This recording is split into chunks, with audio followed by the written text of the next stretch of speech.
we do understand that in all the liberated cities, we will find the similar picture.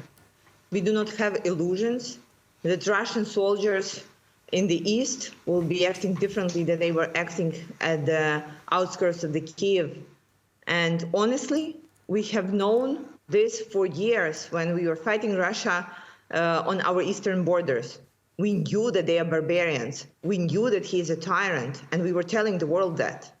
So we know that there will be more horrific crimes that we will discover when we free Mariupol, when we free occupied cities that are in the east of our country.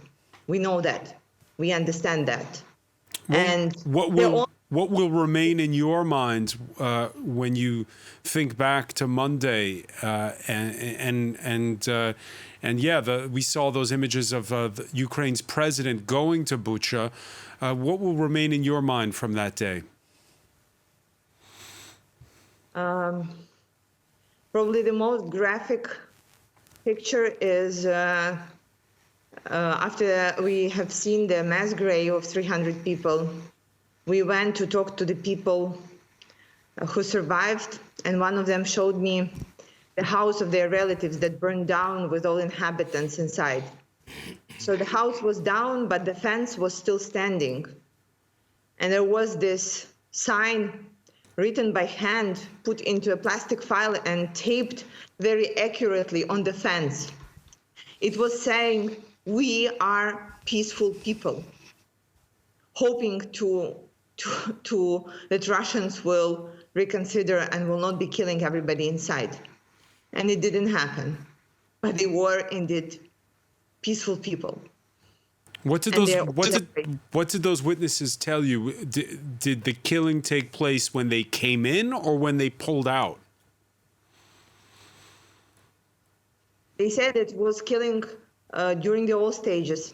At the very beginning, they were looking for the resistance and for the men who will be opposing them. Then they were taking women and were raping them, and obviously men were trying to protect them. So they were killing both men and women. And then in the end, when they were retreating, they were killing people just to send a message. What they said was, "You are dirt, and we are cleaning this land from the dirt." Sounds very Nazi, right? But this is what is happening. And my question is, for how long it will happen?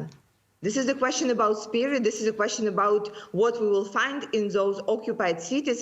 It's a question of for how long would the war be going? And the answer to that is rather not only in Ukrainians' hands, but in the world's hands.